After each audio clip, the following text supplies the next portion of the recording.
importantes las relaciones con los sindicatos y qué datos se deben ceder tanto a sindicatos como a comités de empresa. Pasamos, por favor, a la siguiente diapositiva. Bien, empezamos con la gestión de los recursos humanos y el deber de información que establece el artículo 5 de la LOPD.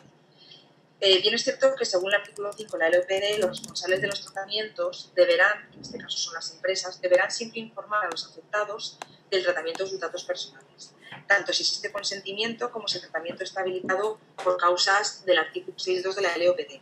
El artículo 6.2 de la LOPD principalmente se refiere al tratamiento de los datos sin consentimiento cuando está amparado por la propia relación negocial porque sean partes de un contrato o precontrato y su tratamiento sea necesario para el mantenimiento de esta relación.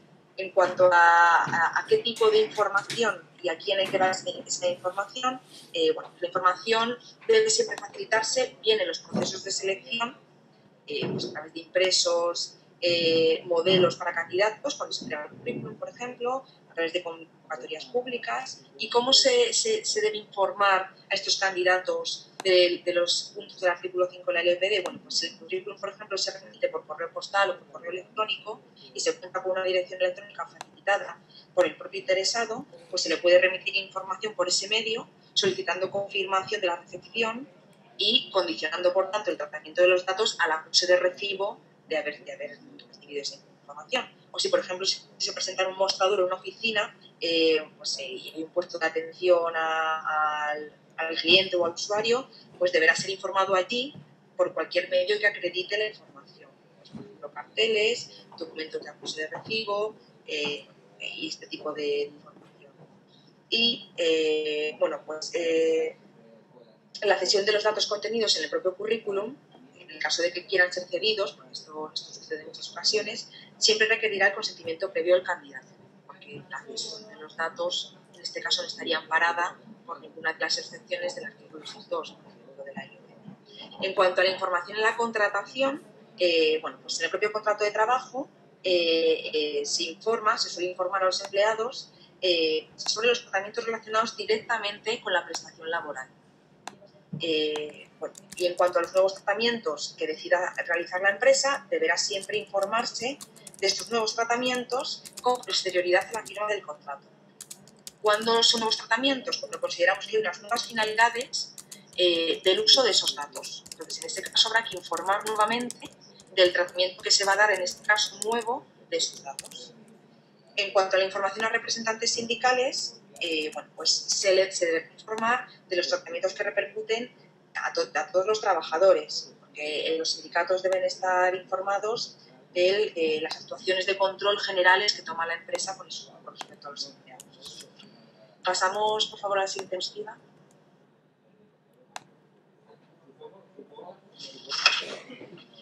En cuanto a datos especialmente protegidos. ¿Qué se consideran datos especialmente protegidos? Existen dos tipos de datos sensibles, que son los de ideología, religión, creencia, de afiliación sindical, que para el tratamiento de estos datos siempre es necesario el consentimiento expreso por escrito, así lo establece el artículo 7 de la LOPD, y en cuanto a los datos de origen racial, salud y vida sexual, el consentimiento debe ser expreso, pero no es necesario que sea por escrito, porque esa es la diferencia con los datos anteriormente mencionados. Para el tratamiento de estos datos, ¿qué requisitos es necesario tener en cuenta? Primero, informar y detallar la finalidad que sea siempre determinada, explícita y legítima, como establece la ley. Que estos datos sean tratados conforme al principio de proporcionalidad. Por ejemplo, existen algunos puestos de trabajo en los que es necesario conocer enfermedades concretas, pero ello no habilita al empresario para incorporar esos datos en sus sistemas, salvo que cuenten con un servicio de prevención de riesgos laborales o un servicio médico de empresa. No obstante, el empresario solamente sabrá si el trabajador es apto o no apto, pero no tendrá datos de salud concretos. Por lo tanto, los datos deben ser siempre tratados con esta proporcionalidad. Y en cuanto a las medidas de seguridad, las medidas de seguridad siempre para datos de salud son de nivel alto. ¿Qué se puede hacer con las medidas de seguridad para datos de nivel alto, por ejemplo, en sistemas que también tengamos datos de nivel básico? Pues se puede hacer una segregación de medidas de seguridad en los sistemas de tratamiento. Esto quiere decir que podrían aplicarse, por ejemplo, las medidas de seguridad a nivel básico en los ficheros, en ese sistema para los datos de nivel básico, medidas de nivel alto para los datos de salud. Existe una excepción a las medidas de seguridad de nivel alto para datos de salud, y es la excepción que establece el reglamento, que dice que podrán aplicarse las medidas de nivel básico en los ficheros con datos relativos a la salud referentes exclusivamente al grado de discapacidad o a la simple declaración de condición de discapacidad o invalidez del afectado, con motivo del cumplimiento de deberes públicos. ¿Esto en qué se traduce? Se traduce en que cuando nosotros tenemos el dato del grado de discapacidad de una persona y únicamente lo necesitamos para cumplir nuestras obligaciones con respecto a IRPF y seguridad social, en estos casos el reglamento nos permite que adoptemos las medidas de seguridad de nivel básico y no las medidas de seguridad de nivel alto que le pertenecerían por ser datos de salud. Entonces, bueno, pues esta excepción es bastante utilizada, sobre todo en las empresas que estos departamentos se veían hasta la entrada en vigor del nuevo reglamento, se veían obligados a adoptar medidas de seguridad a nivel alto y bueno, pues eso implicaba un mayor coste y utilizar sistemas pues, con medidas de seguridad mayores que siempre era más complejo para el día a día. Pasamos por favor a la siguiente diapositiva. Bien, seguimos con la gestión de los recursos humanos y otro punto bastante controvertido siempre es la contratación de seguros de vida y planes de pensión.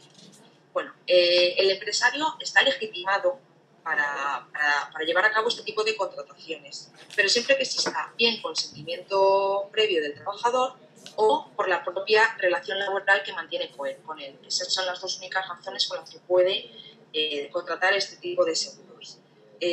Los tipos de tratamiento que se llevan de datos con respecto a estos seguros se podrán realizar de dos formas.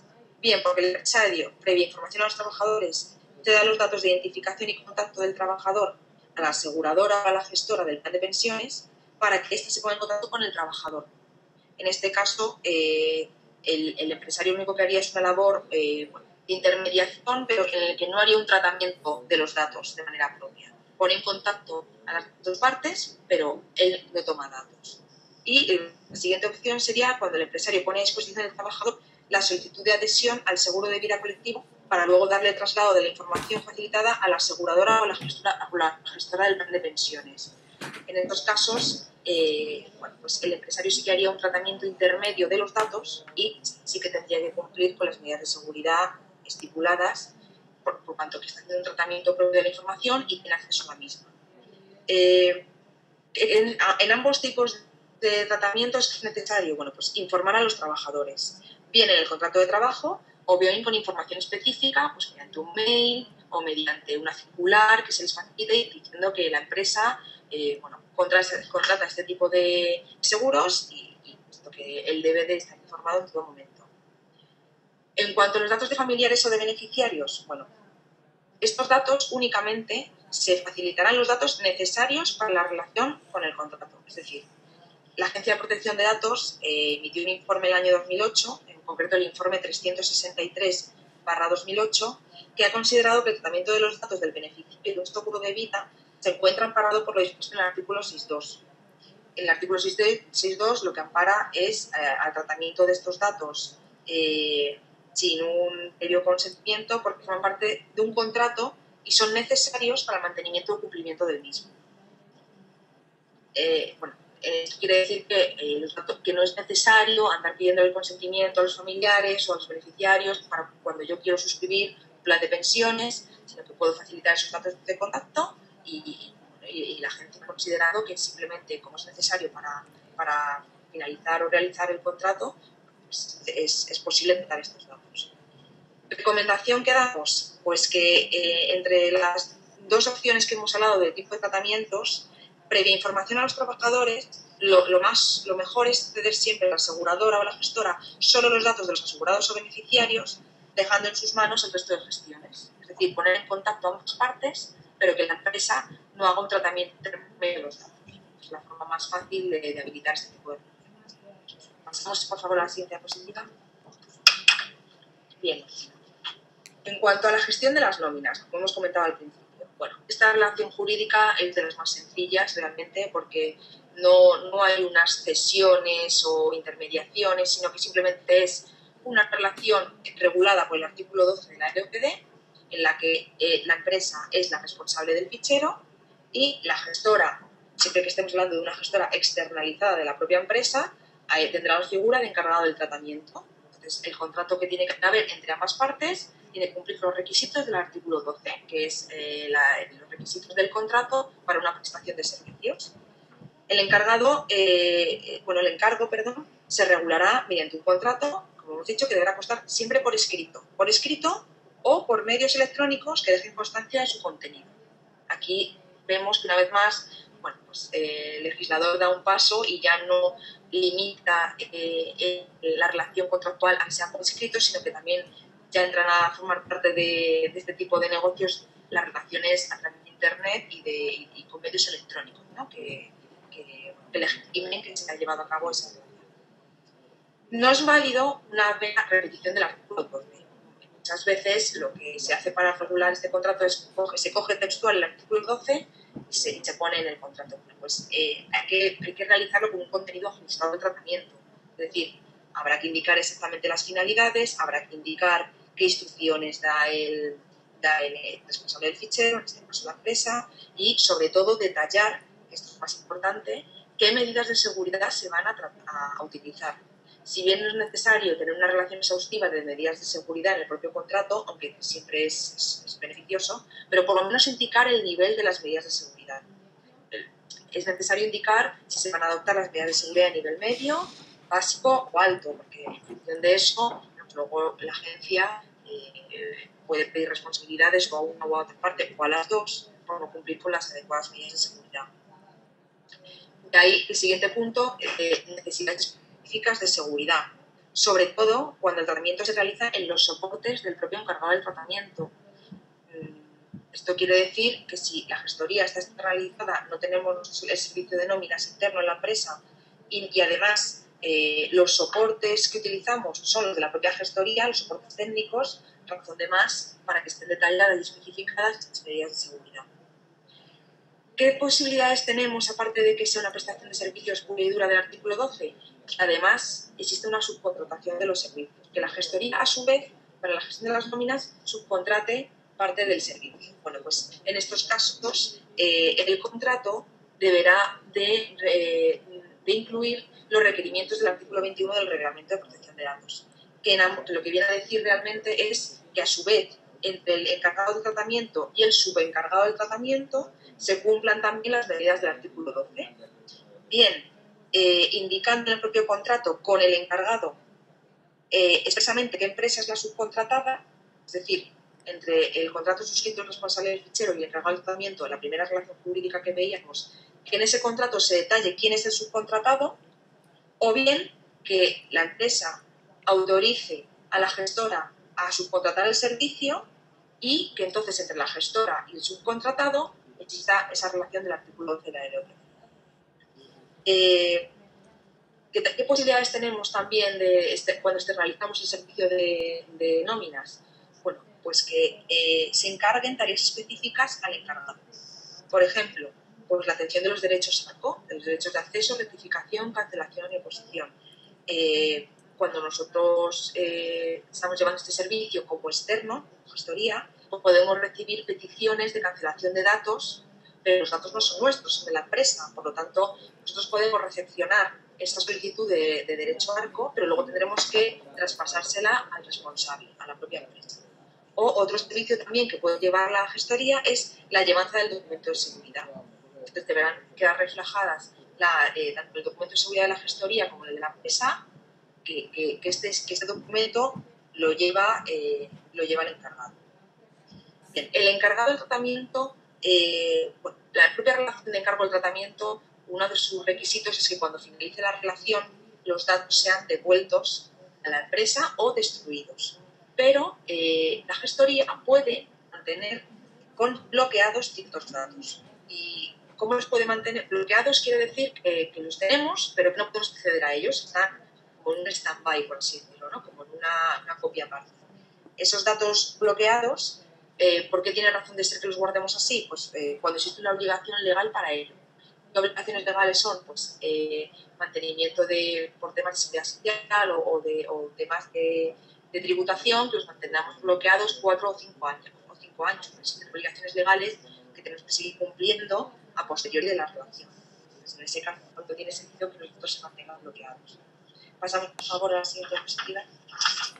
Bien.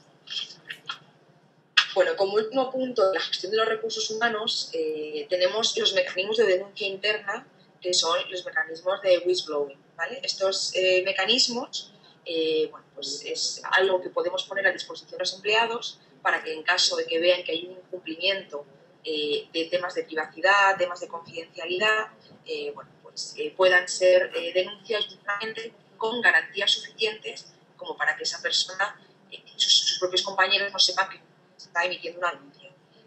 Estos mecanismos deben de cumplir unos requisitos mínimos de seguridad pues para que cuando un empleado quiera hacer una denuncia de este tipo sienta seguridad y sepa que ni va a ser delatado ni que tampoco sus compañeros van a saber que está realizando este tipo de denuncias. Pero son de bastante uso y de bastante utilidad interna, porque si vemos que hay un compañero que está realizando un uso indebido de la información o que está cediendo datos a un tercero ajeno a la empresa y pues, estamos viendo eso, bueno, pues nuestro deber como empleado es colaborar con la empresa para el mantenimiento de la privacidad interna. Bueno, pero para utilizar estos mecanismos, ¿qué es necesario como empresario hacer con respecto a los empleados? Pues sobre todo informarles previamente. Es decir, deben ser siempre informados de la existencia de estos sistemas y del tratamiento de los datos que conlleva una denuncia y de las consecuencias para el denunciado. ¿Cómo se puede informar que estamos utilizando estos mecanismos? Pues el propio contrato de trabajo o, como hemos comentado antes con otros asuntos, el de circulares informativos al personal y a su representación. Porque los representantes de los trabajadores también tienen que estar informados de que existen estos mecanismos internos de denuncia. También, en el caso de que estos datos vayan a ser cedidos a otras empresas del grupo, pues estamos en el marco de una empresa multinacional, por ejemplo, también deberá informarse a los empleados que estos datos pueden ser cedidos en un momento dado a otras empresas porque la gestión interna de estos mecanismos de denuncia así lo requiera. Bien, por otro lado, debemos decir que solo es denunciable hechos que tengan efectiva implicación entre la empresa y el denunciado. Es decir, cuando se informa que existen estos mecanismos de denuncia, en esta circular informativa o en el propio contrato deberá detallarse qué acciones son denunciables y qué norma se incumple. Es decir, tenemos, por ejemplo, un código ético interno que indica que con respecto a los ordenadores pues, no es posible que X acciones. Bueno, pues deberá de informarse qué acciones son denunciables y qué normas se incumple. Pues se norma la norma interna, número, lo que sea, de gestión de usos del empresario o gestión de usos técnicos, tecnológicos de la empresa. De manera que cuando alguien vaya a realizar una denuncia sepa realmente qué es lo que puede denunciar y no se denuncie cualquier cosa. Bien, otro requisito, que no se pueden hacer denuncias anónimas. Yo puedo denunciar pues, un compañero está realizando algo que a mí me parece que es incorrecto porque incumple un código interno, pero lo que no puedo hacer es emitir una denuncia anónima porque bueno, pues, la empresa necesita saber a quién dirigirse para contrastar la información y para, en un momento dado, si acaso ha denunciado algo que no es denunciable, pues pedir responsabilidades, ¿no? Porque, al cabo, también, si no se podría estar incluso difamando a un compañero. Pero el hecho de que no sean anónimos las denuncias implica que, por otro lado, tenemos que ofrecerle unas garantías de confidencialidad de la identidad del denunciante. ¿Y esto cómo se hace? Pues a través de medidas de seguridad reforzadas, reforzando las medidas internas que tengamos y bueno, técnicamente adoptando y prestando todas las garantías de secreto que estén a nuestra disposición. Bien. La conservación de los datos durante el tiempo necesario. Esto quiere decir pues, que solamente cuando estamos tramitando esa denuncia o cuando ya ha finalizado, ¿no? Ya se han impuesto en su caso unas sanciones disciplinarias pertinentes, bueno, pues estos datos, como ya los hemos utilizado para la finalidad para la que fueron recogidos, su conservación más allá en el tiempo tampoco tendría sentido. Entonces, estos datos deberían de ser eliminados, solamente conservarse para los trámites necesarios de la denuncia, pero no más allá. Debemos presentar también las garantías de los derechos ARCO al denunciado sin identidad del denunciante. Es decir, aquí tanto la parte denunciada como la parte denunciante debe siempre tener unos mecanismos tanto de defensa como de garantías. Y eso bueno, pues debe articularse en este circular que que se le facilita al empleado. Y, por supuesto, la notificación del fichero a la Agencia Española de Protección de Datos, puesto que al ser un fichero con una finalidad propia, con un tratamiento propio y con unos datos específicos, y en su caso unas cesiones, en el caso de que se cedan a empresas de un grupo, como hemos comentado antes, se está creando un fichero independiente con una finalidad propia, etc. Entonces, este fichero deberá ser notificado ante la Agencia Española de Protección de Datos. Si bien es un fichero más, es decir, toda notificación de ficheros a la agencia requiere unos requisitos, pero en cualquier caso no se identifica datos de una persona ni de varias personas, solamente las tipologías de datos. Pasamos a la siguiente. Bien, ahora pasamos a otra vertiente, ¿no?, de la protección de datos en las relaciones laborales, que son los controles empresariales sobre los medios tecnológicos que utiliza el empleado y que se ponen a disposición del empleado en su día a día. Este poder de control empresarial viene regulado en el artículo 20 del Estatuto de los Trabajadores y la legitimación para el control no requiere consentimiento previo de los empleados. ¿Esto en qué se ampara? En el artículo 6.2 de la LOPD, que hemos comentado también antes, en el que se amparan muchas de las relaciones que veremos, que es que existe una relación laboral previa y, por lo tanto, como el Estatuto de los Trabajadores ampara a la empresa que realiza estos controles, solamente deberá de ser informado, pero no se le pedirá consentimiento para realizarlos.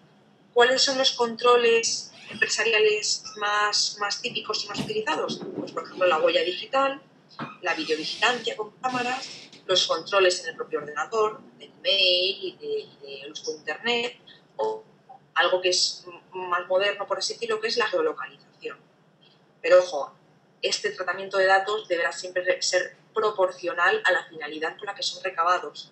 Ejemplo, si tenemos dispositivos de geolocalización, como acabo de mencionar, pues será proporcional que utilicemos esa geolocalización pues para transportistas, por ejemplo, que realizan el envío de mercancías, pero no, por ejemplo, para los trabajadores cuya prestación no lo haga necesario. Por ejemplo, para una persona, un abogado que realiza su trabajo diario, que va a reuniones, que se le ponga un dispositivo de geolocalización, pues no tiene sentido, pero para un transportista de mercancías sí que tiene sentido, ¿no?, el control de la geolocalización, porque incluso lo hace necesario para el desarrollo de la prestación laboral. En cuanto a la finalidad del tratamiento, bueno, pues habrá que verificar siempre que el cumplimiento por el trabajador de sus obligaciones y deberes laborales, que esto viene regulado en el artículo 23 del Estatuto de los Trabajadores. Y esa es la finalidad en la que se ampara el empresario para poder controlar bueno, pues al trabajador en su día a día, siempre con unos límites, por supuesto. ¿Qué es necesario para poder realizar este control? Como hemos comentado, información a los trabajadores de los controles. Muy importante, por ejemplo, en el caso de los emails y de Internet. Hay bastantes resoluciones y bastantes casos de despido, ¿no?, en los que si se ha hecho un uso desproporcionado del email o de Internet, pues navegaciones excesivas, que una persona esté constantemente, por ejemplo, entrando en Facebook, que proporciona su jornada laboral sea excesivo, o que se utilice el email para fines privados y que esos fines privados a su vez puedan realizar un perjuicio a la empresa o al trabajo. Eso es importantísimo, ¿no?, que previamente se informe al trabajador de esos controles, porque esos controles están a la orden del día. Bien, ¿qué deberá hacerse también? Informar a los trabajadores de las políticas de seguridad, pero como hemos comentado antes, tanto a trabajadores como a sus representantes. Y como hemos dicho, pues para recibir correos privados, depositar fotos en el ordenador o en un servidor corporativo, porque claro, el servidor corporativo no deja de ser una herramienta de la empresa y para fines empresariales, no para fines personales. Entonces, como conclusión podemos decir que la información previa y su prueba es esencial. Esencial para que luego la empresa no tenga ningún problema derivado de una denuncia del trabajador o en casos de despido. Y bueno, información previa, pero como hemos dicho, estos requerimientos, estos tratamientos no requieren del consentimiento previo del trabajador, puesto que son solamente manifestaciones de los poderes del control del empresario. Pasamos a la siguiente diapositiva, por favor. Otros de los controles que puede realizar la empresa, no solamente medios tecnológicos, sino control del absentismo laboral. ¿Cómo se realiza este control y cómo se conjuga con la protección de datos? Bueno, pues el Estatuto de los Trabajadores permite a las empresas hacer controles de faltas de asistencia. Bien, falta de asistencia por enfermedad o falta de asistencia por accidente de trabajo. ¿Y cómo se hace este control? Bueno, pues por reconocimiento médico. Este reconocimiento médico, el trabajador en un momento dado puede oponerse a que se le haga, pero cuando tenemos una negativa del trabajador a este reconocimiento médico, esto puede llevar parejo una serie de suspensiones de los derechos económicos que pudieran existir por parte del empresario por dichas situaciones. Y esto viene regulado en el artículo 15 del Estatuto de los Trabajadores. Bueno, pues esto es muy importante que se tenga en cuenta siempre con carácter previo a realizar el reconocimiento. La empresa, ¿de qué tendrá el empresario? Al empresario, ¿qué le llega realmente este reconocimiento? Solamente le llega el acto no acto. Es decir, si una persona se ha dado de baja por enfermedad y resulta que nos damos cuenta que es mentira, bueno, pues eso tendrá una repercusión, unas consecuencias, pero el empresario no sabrá si se ha puesto malo de la pierna, de la espalda o cuál es su dolencia, sino simplemente si es apto o no apto para el trabajo y en función de eso toma las medidas oportunas. Si utilizamos en cambio este reconocimiento médico, con una finalidad desproporcionada, ahí sí que podemos tener problemas, pero simplemente el fichero se utiliza con la finalidad de control del absentismo laboral, pues no será desproporcionado. Eso es muy importante tenerlo en cuenta. Podemos realizar el control del absentismo laboral de manera propia o con un prestador de servicios ajeno. Normalmente este tipo de reconocimientos, empresas pequeñas, sobre todo, como no hay un servicio médico propio, se suele externalizar, pero ¿qué es necesario previamente para externalizar este servicio de reconocimientos? Bueno, pues, informar al trabajador conforme al artículo 5 de la LOPD, detallando que se trata de un control laboral y la obligación de facilitar estos datos y las consecuencias de la negativa a suministrarlos, que es lo que establece el artículo 5 como características generales.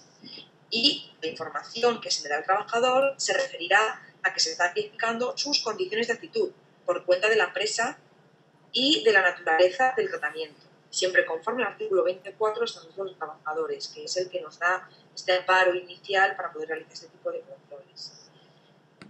Si además del acto no acto vamos a incorporar datos de salud a la historia clínica, necesitamos el consentimiento expreso del trabajador.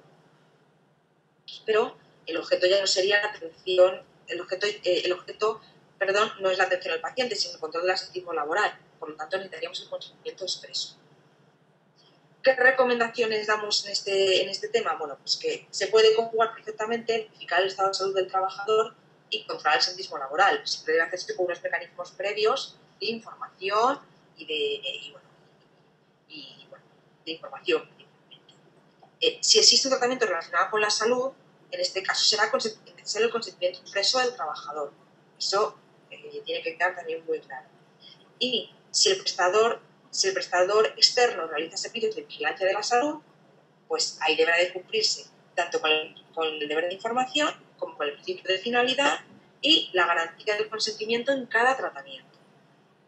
No obstante, aparte de esta información y consentimiento, el prestador y la empresa externa que realiza este control deberá cumplir siempre con todas las previsiones del artículo 12 de la LPD, puesto que es una prestación de servicio y, como hemos comentado antes, necesita cumplir unos requisitos mínimos en el contrato.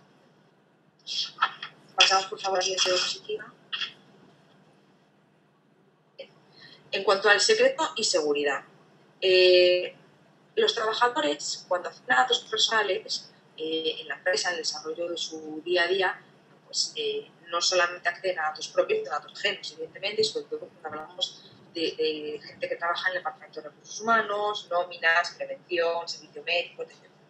Entonces, esas personas están siempre sujetas a los deberes exigidos por la ley Ley Orgánica de Protección de Datos. En cuanto a seguridad, el artículo 9 de la ley, después su reglamento de medidas de seguridad posterior que desarrolla la ley, establece unas medidas concretas de seguridad en función del nivel de medidas de los datos que se traten, básico, medio o alto, y cumplimiento del deber de secreto conforme al artículo 10 de la LOPD. El servicio de la confidencialidad asegura que los datos personales solo sean conocidos por el interesado y por los usuarios con perfiles autorizados para usar, consultar, modificar o incluir los datos en los sistemas de información.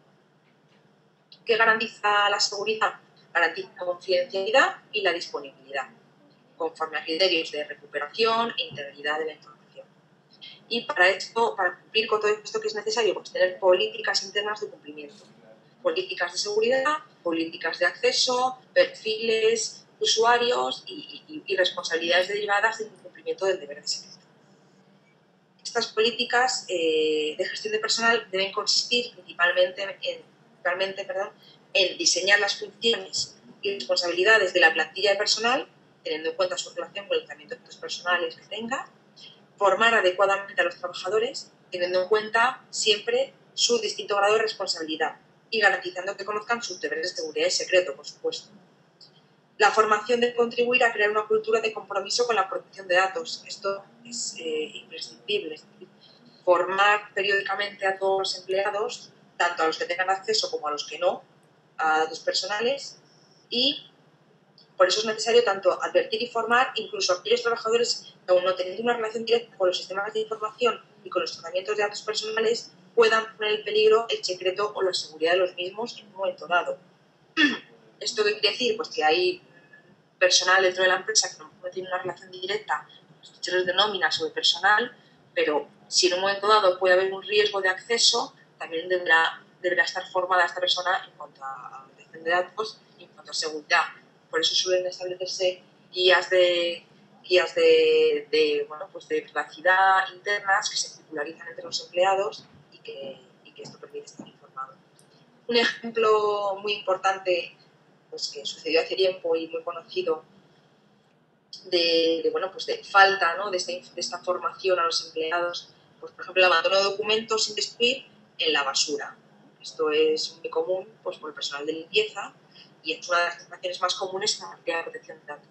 Esto sucede con demasiada frecuencia, por desgracia, y bueno, pues a través de este tipo de prácticas, la Agencia de Protección de Datos ha impuesto bastantes sanciones a las empresas por no guardar la diligencia debida con respecto al tratamiento de la información, y esto es simplemente por una falta de formación a los empleados, no por otra razón. Pasamos a la siguiente diapositiva. Bien.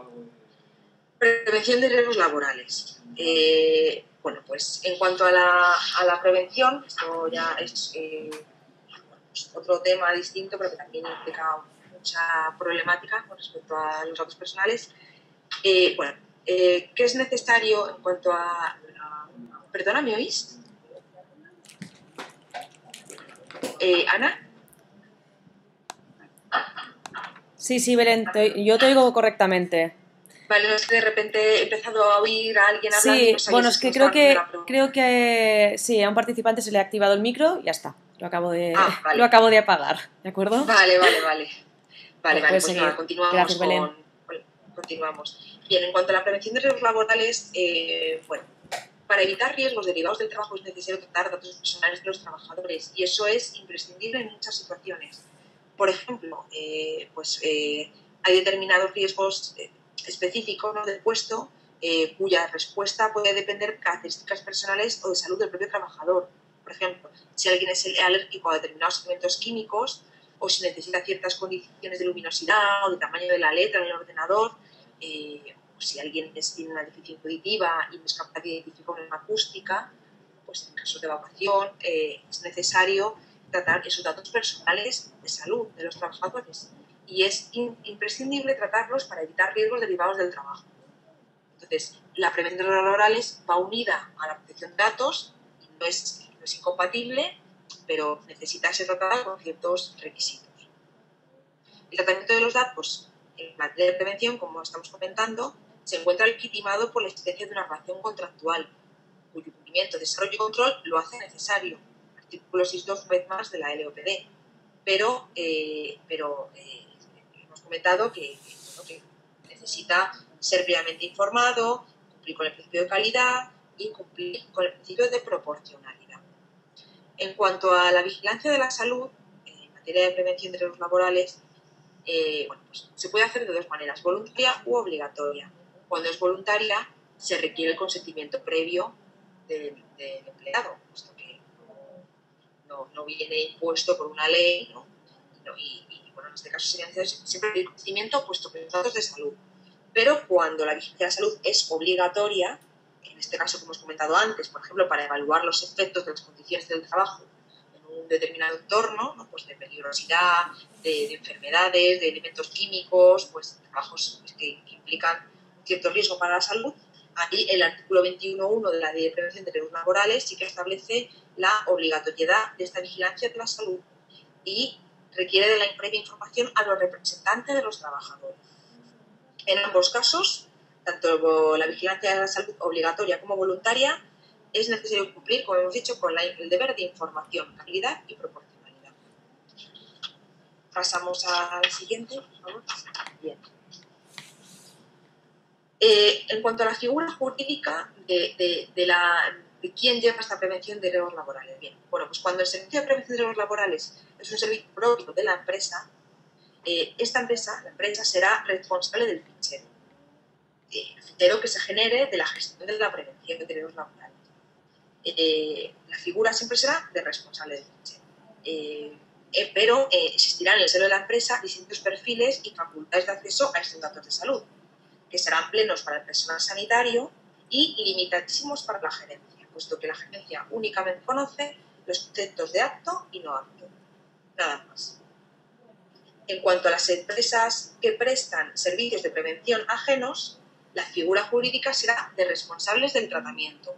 Así lo establece, de hecho, un informe de la Agencia de Protección de Datos, en concreto, para quien le interese, el informe 299/2009, que menciona que las empresas de servicios de prevención ajenos no son meros tratamientos no realizan un mero tratamiento de los datos por cuenta de terceros, sino que tienen funciones legalmente atribuidas, funciones legítimas y legalmente atribuidas. Por tanto, no son encargados de tratamiento propiamente dicho, sino que son una figura como intermedia entre responsable y encargado, que es la de responsable del tratamiento. Bien, dado que el servicio de prevención es interdisciplinar, los sistemas de información que se usen deberán tener en cuenta siempre el nivel de seguridad, puesto que es alto cuando son datos de salud, y los perfiles de acceso y funciones de los usuarios que acceden a esos sistemas de tratamiento. Importantísimo. O sea, estos ficheros requieren de un exquisito trato, por así decirlo, y como son datos de salud, y además son datos que se ceden, ¿no?, con cierta facilidad, tanto porque están amparados por una norma con rango de ley como por la relación laboral que se tiene, pues requiere de un acceso de múltiples personas y debe estar muy tasado quién accede, con qué perfiles y con la implantación de las medidas de seguridad de nivel alto. En cuanto a la historia clínica del trabajador, debemos mencionar que deberá regirse siempre por la LOPD y por la Ley 41/2002 de Autonomía del Paciente. Y el acceso a la historia clínica tiene límites, como hemos comentado. Pues, por ejemplo, como el acceso a las anotaciones subjetivas del facultativo o la imposibilidad de proceder a la cancelación de datos que deban conservarse en virtud de la normativa sanitaria. Eso como ejemplos. Vale. Pasamos a la siguiente diapositiva. Bien. Continuamos con la prevención de riesgos laborales, porque la verdad es que es una materia con mucha casuística, y aportamos más información diciendo que es posible que el empresario acceda a información personal del trabajador necesaria para el cumplimiento de sus obligaciones que excedan del acto y no acto. Entonces hemos dicho que solo accede al acto y no acto, pero hay casos específicos en los que puede acceder a información adicional. Pero solamente en estos casos son en los que la legitimación para el tratamiento deriva de la propia ley y limitándose a los datos estrictamente necesarios. Un ejemplo, por ejemplo, si debe adaptarse una pantalla de ordenador con un determinado tamaño de letra, porque existen problemas visuales para ciertas personas, pues deberá de accederse a esa información. O si se debe cambiar un avisador acústico por uno visual, porque existen problemas de audición con personal de la empresa. O si el informe de trabajo debe ser de un determinado tejido, puesto que puede existir una alergia a un producto químico que se esté utilizando en la fábrica. Bueno, pues en todos estos casos puede deducirse la presencia de una discapacidad o una enfermedad. En estos casos sí que es necesario acceder a una información adicional, pero solamente en estos casos. Se han admitido las cesiones de datos sobre la actitud del trabajador en el caso de que la mutua contratada para la prevención ya dispusiese con anterioridad de informaciones que fuesen relevantes para el desempeño de trabajo en una nueva empresa, solamente cuando la propia mutua de prevención ya dispusiese, como estamos diciendo, con anterioridad de esas informaciones que fuesen relevantes. En esos casos sí que es posible la cesión de datos sobre la actitud del trabajador, pero nada más. En cuanto a los delegados de prevención, como cesionarios de la información de los datos, pueden acceder a información y a documentación relativa a las condiciones de trabajo necesarias para el ejercicio de sus funciones. Por ejemplo, pueden ser informados de los daños producidos en la salud de los trabajadores relacionados con el entorno laboral, solo para finalidades de control atribuidas por la propia ley de protección laborales y limitada a los datos estrictamente necesarios por su gravedad o por la naturaleza de los daños, pero nada más en estos casos. Pasamos por favor a la siguiente diapositiva. Bien, en cuanto a las relaciones con los sindicatos, esto es otra vertiente dentro de lo que es el ámbito, las relaciones laborales, ¿no? Una vez más, entre qué vinculación existe entre la protección de datos y los sindicatos. Bueno, pues sí, estamos analizando las principales problemáticas que se suelen dar en el ámbito de la empresa. Y una de las más mencionadas y de las que más informes hay en la Agencia de Protección de Datos es sobre el tema de la publicación de datos en los tablones de anuncios. Bueno, pues sobre esta problemática concreta, la Ley Orgánica de Libertad Sindical reconoce el derecho a disponer de un tablón de anuncios que permita facilitar información sindical a los trabajadores. Por ejemplo, publicación de notas informativas, anuncios, convocatorias, declaraciones, por ejemplo, sentencias. También se utiliza tablones online, bien en espacios cedidos por la propia empresa o bien en dominios pertenecientes al propio sindicato. Pero, en cualquier caso, toda esta manifestación, ¿no?, de la libertad sindical es posible y está amparada por ley y bueno, es lícito, ¿no?, realizar este tipo de publicaciones. Pero cuando estos documentos contienen datos personales, la publicación de estos datos constituye un tratamiento que puede comportar el acceso a datos por terceros carentes de legitimación.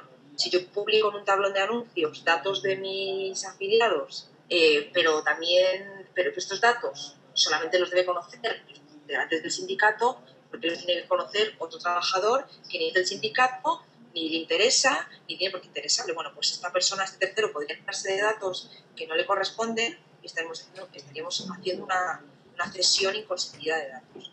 Bien. No obstante, existen casos en los que, ya que estamos hablando de dos leyes orgánicas, ¿no?, que prevalece el derecho a la libertad sindical frente al derecho a la protección de datos. ¿Cuándo se produce esta prevalencia del derecho a la libertad sindical? Pues cuando la acción sindical ampara la actuación del sindicato para divulgar de los trabajadores de los centros los datos precisos y estrictamente necesarios, siempre contra el principio de proporcionalidad, para el entendimiento de la noticia. O sea, solamente en estos casos, muy proporcionados, prevalece el derecho a la libertad sindical. Si no, hay bastantes sentencias que hacen prevalecer el derecho a la protección de datos. Siempre se hace prevalecer la intimidad frente a la libertad sindical, pero, no obstante, hay jurisprudencia que ampara el derecho a la libertad sindical frente a la protección de datos en estos casos estrictamente necesarios para poder entender la noticia relacionada con el sindicato. ¿Qué consideraciones hay que tener en cuenta para esos tablones de anuncios? Bueno, pues quién es sobre todo el responsable del tratamiento de los datos. El responsable del tratamiento será siempre quien decida sobre su uso y sobre su finalidad y quien sitúe materialmente la información en el tablón. Quien sitúe la información en el tablón, quien decida sobre su uso y sobre su finalidad, será el responsable del tratamiento de los datos.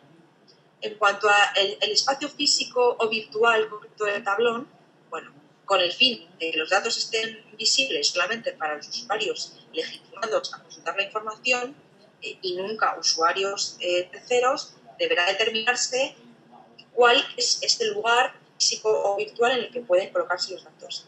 Y los tablones sindicales online solo podrán publicarse, bueno, siempre más bien, suelen publicarse en la intranet de la empresa, pero nunca deberán publicarse en Internet, porque la publicación en Internet, en esta red, no es idónea, ni es necesaria, ni es proporcionada. Internet es una ventana abierta al mundo y puede ser accesible por cualquier persona. Entonces, publicar datos en Internet, de hecho, la propia Ley Orgánica de Protección de Datos y el reglamento, Internet no lo tachan como una fuente de acceso al público.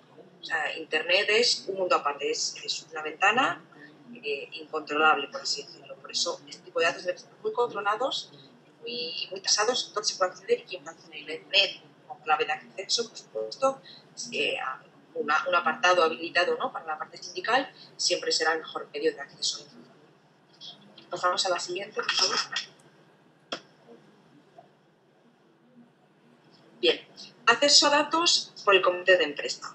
El artículo 64 del Estatuto de los Trabajadores establece, ¿no?, y dice principalmente que el comité de empresa tendrá derecho a ser informado de todas las sanciones impuestas por faltas muy graves y a recibir la copia básica de los contratos de trabajo y la notificación de las prórrogas y las denuncias correspondientes a los mismos en el plazo de 10 días siguientes a que tuvieran lugar. Por lo tanto, el comité de empresa tiene derecho a ser informado de cierta información personal relativa a los trabajadores. Solamente se cederán los datos estrictamente necesarios para cumplir con este artículo del Estatuto de los Trabajadores. Por tanto, cuando la información pueda presentarse de modo estadístico o anonimizado, permitiendo al comité cumplir con sus funciones, será mejor optar siempre por este método, puesto que cuanto menos datos personales se traten, menos requisitos tenemos que cumplir, menos información y consentimiento tenemos que solicitar. En el acceso a la copia básica no se está habilitando para el acceso de todos los datos del trabajador, sino solo, en el acceso a la copia básica, el comité de empresa no está habilitado para la cesión de todos los datos del trabajador, sino solo los que permiten el desarrollo del control asignado a la representación de los trabajadores. Nada más. Es decir, datos tasados, datos específicos, datos que el propio estatuto nos permite ceder, pero nada más. Los destinatarios de la información serán los previstos por la norma que habiliten para la cesión, nada más. Cuando accede a la información el comité de empresa o la persona que representa a los trabajadores, el deber de secreto se extiende a las relaciones que se mantiene con su sindicato. Es decir, va más allá.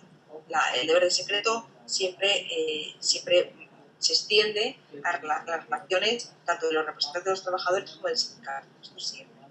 Por tanto, el comité de empresa o los representantes sindicales que acceden a la información de los trabajadores están obligados a guardar secreto y al cumplimiento de los principios de la LOPD y de los demás requisitos específicos previstos en el Estatuto de los Trabajadores.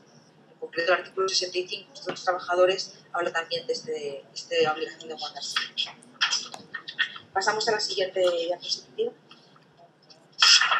Bien. Cesión de datos a los sindicatos. Bien. ¿Qué cesiones suelen ser las más habituales que se realizan a los sindicatos? Pues cesiones de datos para el pago de la cuota sindical, en este caso, cobro de la cuota sindical en el pago de la nómina, siempre a solicitud del trabajador y se requiere el consentimiento expreso y por escrito, según el artículo 7.2, cuando se hable de información sensible. Para obtener el consentimiento se requiere disponer de impresos o de poder de solicitud, lo habitual para poder acceder a estos datos, y solo pueden ser utilizados con la finalidad para la que han sido recabados, es decir, cobro de la cuota y transferencia a la organización sindical. ¿Qué medidas de seguridad se deben de utilizar en este tratamiento de datos? Pues el artículo 81.5a del Reglamento de Protección de Datos nos permite utilizar la medidas sobre nivel básico. ¿Por qué? Porque cuando nos dice este artículo que cuando la única finalidad es realizar la transferencia dineraria a las entidades de las que son miembros o asociados, pues como solamente lo necesitamos para hacer una transferencia dineraria y para el pago del cobro de la cuota sindical, no lo utilizamos para nada más, por lo tanto, con cumplir las medidas a nivel básico es suficiente, pero no sería necesario utilizarlas de nivel alto, que serían en su caso las que hemos utilizado. Pero el reglamento ya nos permite utilizarlas de nivel básico nada más. Y otro tratamiento de datos, otras cesiones que suelen realizarse a los sindicatos, es el envío de información sindical por mail. En este caso, el Tribunal Constitucional ha señalado que es un derecho de los sindicatos, amparado por el derecho fundamental y libertad sindical, pero para poder hacerlo deben darse las siguientes condiciones, que son que la empresa disponga del servicio de email y que los envíos se realicen de modo proporcional y no perjudique el normal funcionamiento de la organización. Esto siempre. O sea, uno puede utilizar y hacer valer su derecho fundamental a la libertad sindical, pero siempre dentro de una medida y siempre que sea algo accesorio al trabajo, ¿no? Que nos mantenga ocupados pues gran parte de nuestro tiempo, ¿no? Y que acabe despistándonos de nuestro rendimiento. Pasamos a la siguiente diapositiva. Bien. En cuanto al ejercicio del derecho a la libertad sindical sin cesión de datos a sindicatos, bien, ¿qué podríamos utilizar? Listas de distribución que permiten que el sindicato remita la información a una dirección corporativa sin acceso a los datos. Este es uno de los mecanismos más utilizados porque a través de estas listas de distribución pues el sindicato no necesita acceder a los correos personales del empleado, sino que utiliza listas y bueno, pues, por grupos, ¿no? Determinados grupos, los envía y ya está. Aunque la empresa sí trata datos personales, puede incorporar información del artículo 5, por ejemplo, en los pies de los correos y automatizar la cancelación y la oposición a los tratamientos mediante las bajas en las listas a petición del propio usuario. Esta recomendación ha venido dada por el informe de la Agencia de Protección de Datos 101/2008. Estos informes detallan mucho más. Aquí estamos haciendo una breve reseña, ¿no?, de los conceptos principales que establece la agencia, pero como ya he comentado al principio, la Agencia de Protección de Datos ha emitido muchísimos informes sobre el tema de sindicatos, libertad sindical, comités de empresa y en muchas ocasiones incluso con un criterio y años posteriores con otro criterio. Por eso son materias que han sido muy desarrolladas con informes. Bien, en cuanto a la comunicación de datos a los sindicatos, a los empleados, se limitará siempre a los estrictamente necesarios. Nunca, por ejemplo, a los emails privados de los empleados y solamente con la finalidad para la que son pedidos, nada más. En cuanto a que el sindicato deba satisfacer el derecho de oposición de los empleados al tratamiento de este dato, salvo en periodos de elecciones sindicales, el empleado podrá oponerse al tratamiento de estos datos. Pero en periodos de elección sindical son momentos en los que prevalece el derecho al sindical por encima del derecho a la protección de datos personales. Este es uno de los casos que como antes he comentado, que prevalencia, ¿no?, el derecho a la libertad sindical por encima del derecho a la protección de datos, pues este es uno de los supuestos. Y, por tanto, en elecciones sindicales se legitiman las cesiones de los datos censales necesarios para que el sindicato remita información electoral al propio trabajador y permita participar en el proceso electoral. Pasamos a la siguiente diapositiva. Bien, continuamos con las relaciones con los sindicatos y en este caso hablamos de las cesiones de los datos del TC2. Bien.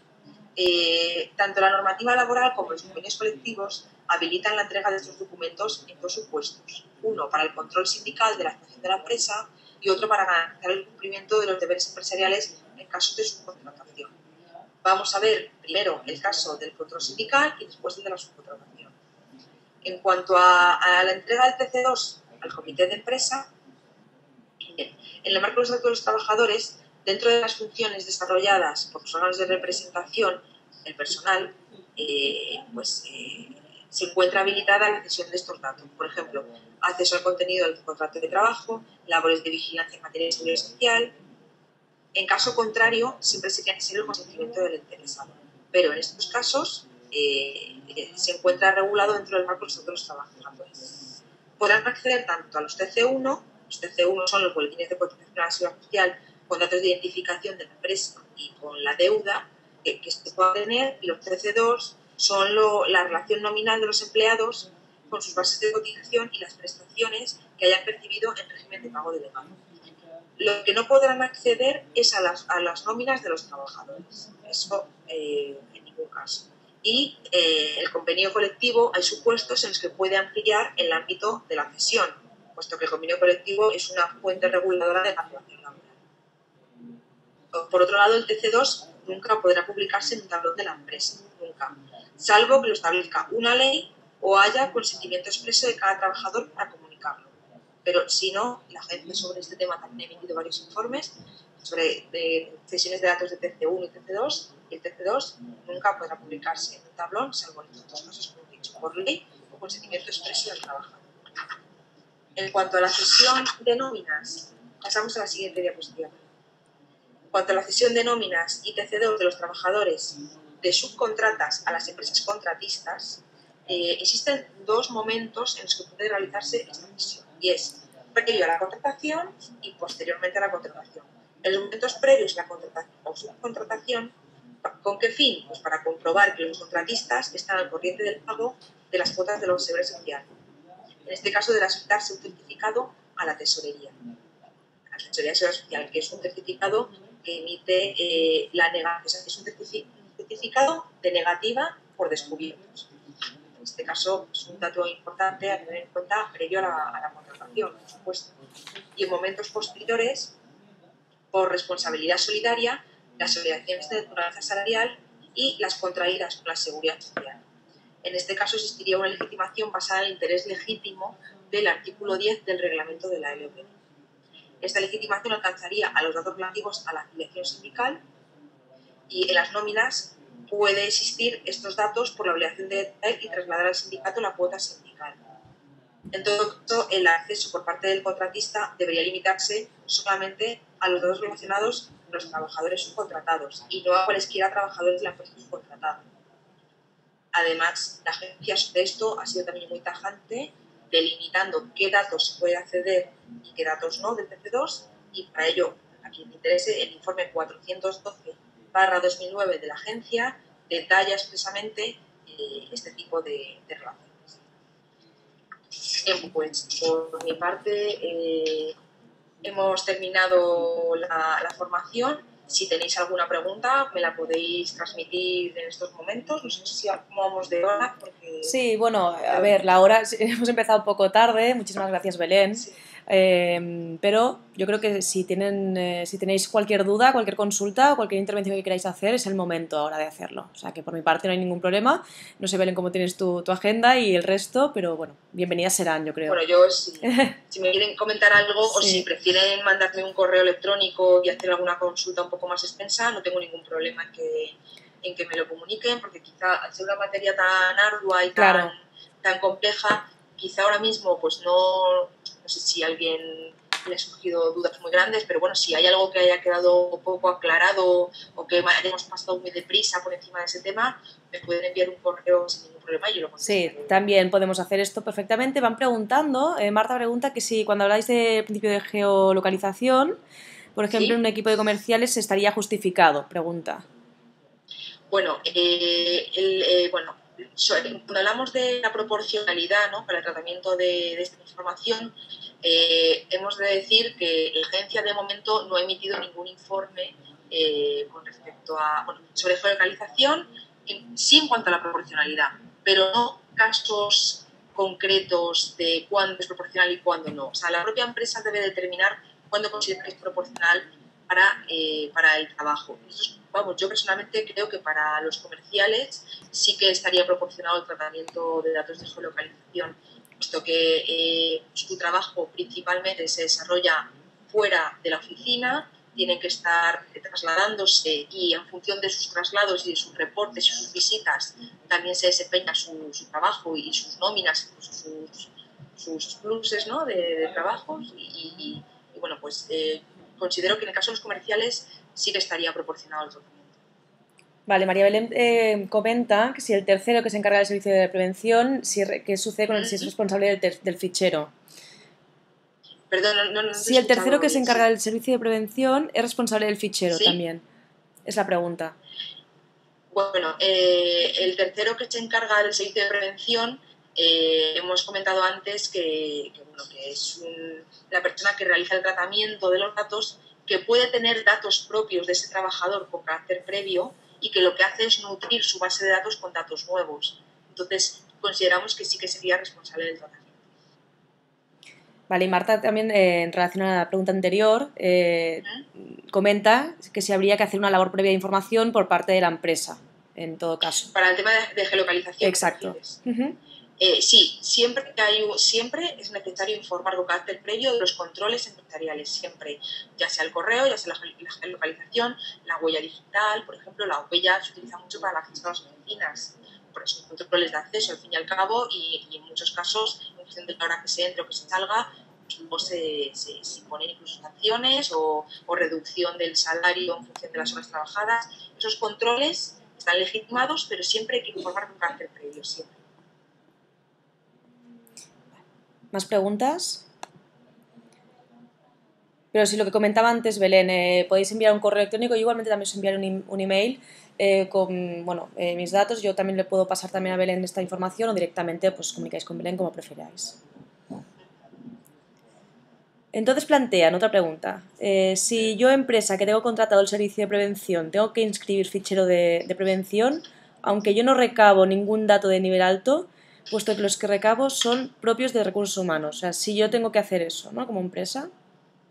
Bueno, la verdad es que el tema de prevención, yo cuando son consultas así tan concretas, tan complejas, de un caso particular, casi prefiero que me las envíen por correo y así les argumento con la legislación concreta. Más detallado.